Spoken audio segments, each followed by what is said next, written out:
안녕하세요. 서울대학교 보라매병원 이호입니다. Greetings, I'm Professor Lee Ho of Seoul University Borame Hospital. Today I'm going to talk about flapless surgery. When placing an implant, flapless surgery can be utilized, and by flapless surgery, this means no elevation or minimal elevation of mucoperiosteal flap. You can see that in the healed extraction socket, without making incision, drilling is done, or when immediate implant placement is done, flap is not reflected and implant is placed thereafter. Let's compare flapless surgery with flap surgery. In surgical aspect, in terms of time, discomfort experienced by the patient, post-op pain, swelling, and the discomfort experienced by the surgeon during surgery time, flapless surgery is much more favorable. Let's look at biological aspect.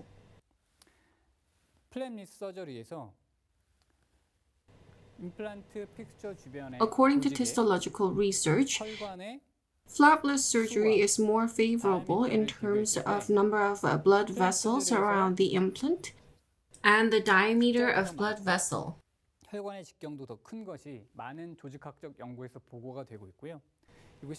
Wound healing speed is faster.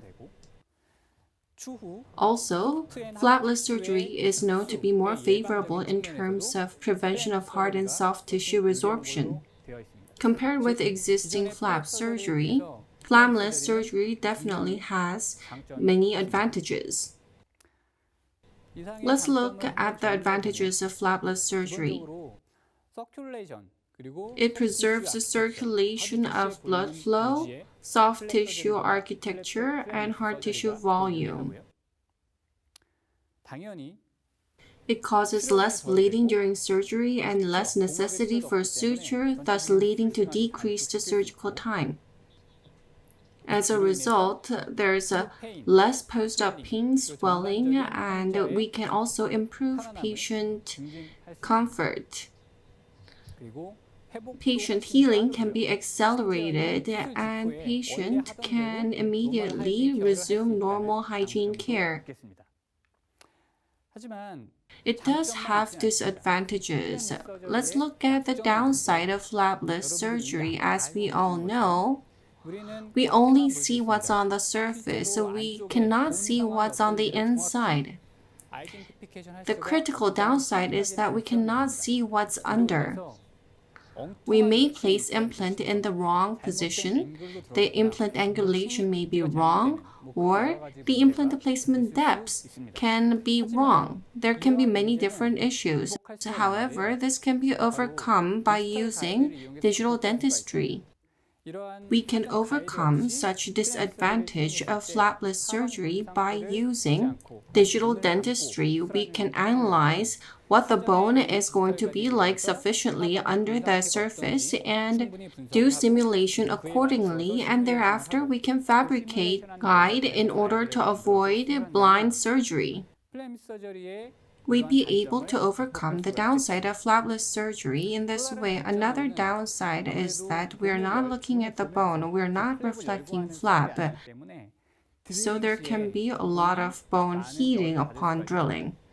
The bone particle that comes out when we drill is in general reddish white, but when there's bone heating, it comes out as beige.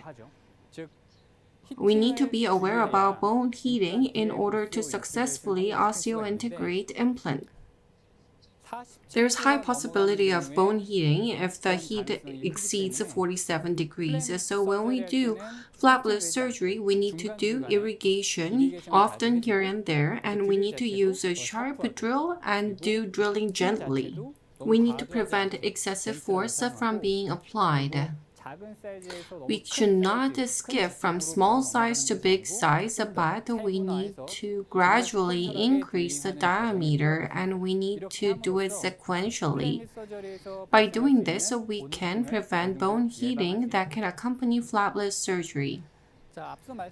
The two disadvantages that I've mentioned can be prevented. However, there's two factors that we cannot overcome. First is when we need to contour osseous topography. When GBR is necessary, flapless surgery cannot be used.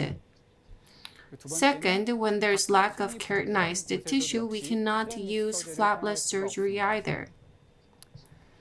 The border between keratinized tissue and non-keratinized tissue is as shown if implant is positioned here and here. In this case, if we do flapless surgery, the remaining keratinized tissue will be only this much. We cannot use flapless surgery in this case. We need to make a palatally inclined incision and we need to pull the palatal keratinized tissue buccally. We need to do open flap surgery in order to secure the desired keratinized tissue. This is a patient case. The patient is a 62-year-old male patient with controlled diabetes. Implant placement was planned. Before surgery, you need to observe carefully using your eyes and hands. We need to evaluate the bone condition using CT. In the case of this patient, you can see there's sufficient bone volume visually, and I also confirmed the sufficient bone volume on CT. As planned, in the desired position without reflecting flap, drilling was performed. You need to check here and then the particles that come out so that there is no excessive bone heating.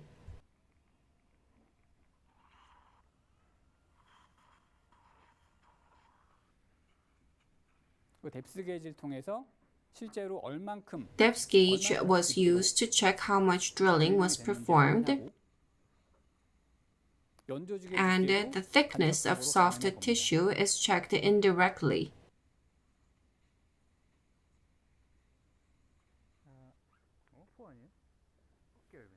4.5 by 10 mm TS4 implant was placed.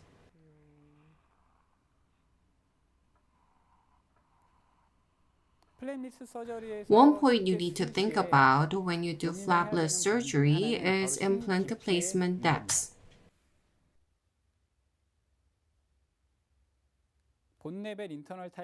This is bone-level internal type implant, so it needs to be placed 1 mm subcrestal. We need to also check whether there is a sufficient biologic width, so we need to place the implant sufficiently deeply.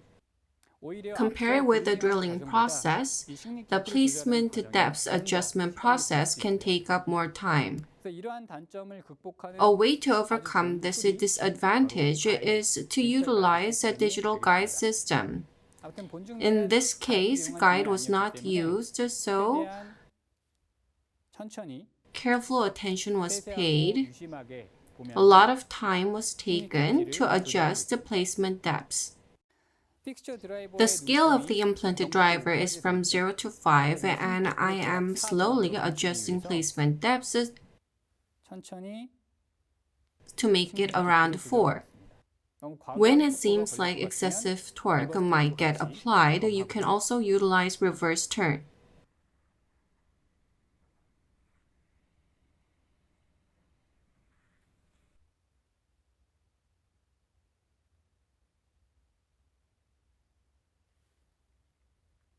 The final implant placement depth is about 4 mm. Healing abutment was connected. This was how surgery was closed. This is post-op panoramic image and CT image. Let's compare pre-op and post-op. Implant has been placed in appropriate position with appropriate angle and depth. Prosthesis has been delivered. Now I would like to summarize. The disadvantages of flapless surgery can be overcome using digital guide. Compared with flap surgery, there is higher possibility of bone heating with flapless surgery, so we need to pay attention to cooling. There are clear advantages of flapless surgery over flap surgery. However, there are a couple of cases where flapless surgery cannot be applied. There's contraindications. First, when there's a need of GBR and when there's inadequate keratinized tissue, we cannot use it. This is what I've prepared thus far. If you're interested in more in-depth knowledge and hands-on practice, which can equip you with practical clinical tips that you can actually apply, please refer to Offline Master Course. I look forward to your interest. Thank you for watching.